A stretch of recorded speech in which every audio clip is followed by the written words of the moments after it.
ईड, ego और super ego personality के ये तीन ऐसे सब सिस्टम्स हैं जिससे व्यक्ति का व्यवहार प्रभावित होता है और किसी भी व्यक्ति के व्यक्तित्व की रचना में महत्वपूर्ण भूमिका निभाते हैं। सिगमंड फ्राइड ने साइकोएनालिटिक थ्योरी ऑफ पर्सनालिटी में व्यक्तित्व की व्याख्या करने के लिए कई सारे कंपोनेंट की चर्चा की है। इसी क्रम में फ्राइड ने व्यक्तित्व रचना के दो पक्षों की चर्चा की है, जिन्हें टोपोग्राफिकल एस्पेक्ट तथा डायनेमिक एस्पेक्ट कहा जाता है।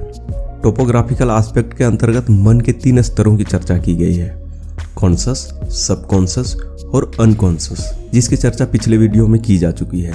जिन्होंने अभी तक वीडियो नहीं देखा है वो देख सकते हैं, लिंक नीचे डिस्क्रिप्शन में दिया हुआ है। डायनेमिक एस्पेक्ट की व्याख्या करते हुए फ्राइड ने बतलाया है कि व्यक्ति का बिहेवियर पर्सनालिटी के तीन सब सिस्टम्स के इंटरेक्शन का परिणाम होता है। वे सब सिस्टम्स हैं ईद, ईगो और सुपर ईगो, जिन्हें डायनामिक फोर्सेस कहा गया। जहां ईद व्यक्ति का बायोलॉजिकल कंपोनेंट होता है जिसमें वैसी टेंडेंसीज होती है जो जन्मजात होती है, तथा जो unconscious, illogical, immoral, unorganised, sexual और एग्रेसिव होता है। ईद किसी भी रूल्स को मानने वाला नहीं होता है।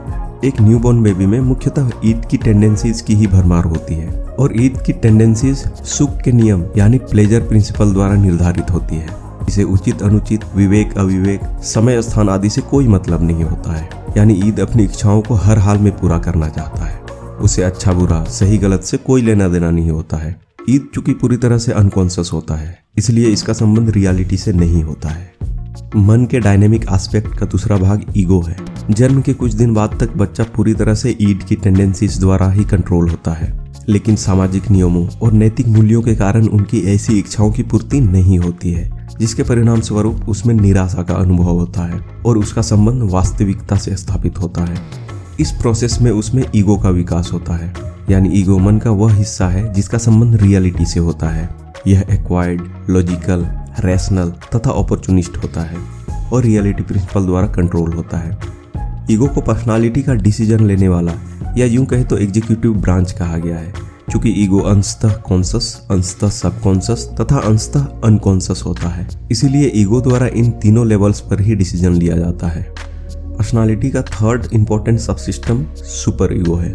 बच्चा जैसे जैसे बड़ा होते जाता है वह अपना आइडेंटिफिकेशन माता पिता के साथ स्थापित करते जाता है, जिसके परिणाम स्वरूप यह सीख लेता है कि क्या उचित है और क्या अनुचित। तो इस तरह से सुपर ईगो के विकास की शुरुआत होती है। सुपर ईगो को पर्सनालिटी का मोरल या इथिकल ब्रांच माना गया है, जो व्यक्ति को यह बतलाता है कि कौन सा कार्य अनैतिक है। यह आदर्शवादी सिद्धांत यानी मोरल प्रिंसिपल द्वारा कंट्रोल और डायरेक्ट होता है।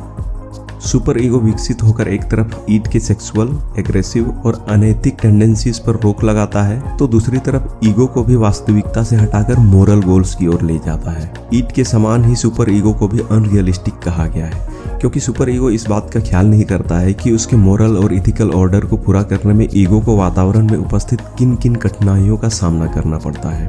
वह आंख मूंद कर अपने इथिकल ऑर्डर को ईगो से पूरा करवाना चाहता है। ईड, ईगो और सुपर ईगो के फंक्शंस को एक एग्जाम्पल के द्वारा समझा जा सकता है।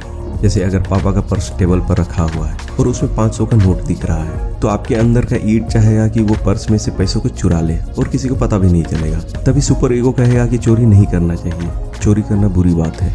इस बात को लेकर ईड और सुपर ईगो के बीच में झगड़ा यानी कॉन्फ्लिक्ट होगा। झगड़ा देखकर ईगो सामने आता है। पहले तो चुपचाप वो दोनों की बात को सुनता है, फिर सिचुएशन को देखता है। फिर ईगो को लगता है कि सिचुएशन ईड के फेवर में नहीं है, तो फिर वो ईड को समझाता है कि पापा ऑफिस जाने के पहले एक बार पर्स जरूर चेक करते हैं और पर्स में 500 का सिर्फ एक नोट है। तो इस कंडीशन में अगर पर्स से नोट को निकाल लिया जाए तो उनको पता चल जाएगा कि पर्स से पैसों की चोरी हुई है और इस टाइम घर में पापा के अलावा सिर्फ आप हैं। तो ऐसे में साफ साफ पता चल जाएगा कि पैसे किसने निकाले हैं। तो फिर तो जम के कुटाई होगी, इज्जत का फालूदा होगा सो अलग। इसलिए पर्स से पैसे निकालना सही नहीं है। तो इस तरह से ईगो ईड को समझा बुझाकर शांत करा देता है। लेकिन जब कभी सिचुएशन ईड के फेवर में होता है तो ईगो ईड की इच्छाओं को भी पूरा करता है, चाहे वो काम गलत ही क्यों ना हो। ईड तथा सुपर ईगो के विरोधी स्वरूप के कारण कॉन्शस और अनकॉन्शस लेवल पर मानसिक संघर्ष उत्पन्न होता है और जब कॉन्फ्लिक्ट पैदा होता है तो ईगो के द्वारा उसका समाधान किया जाता है। स्ट्रॉन्ग ईगो के कारण नॉर्मल बिहेवियर तथा वीक ईगो के कारण एबनॉर्मल बिहेवियर उत्पन्न होता है।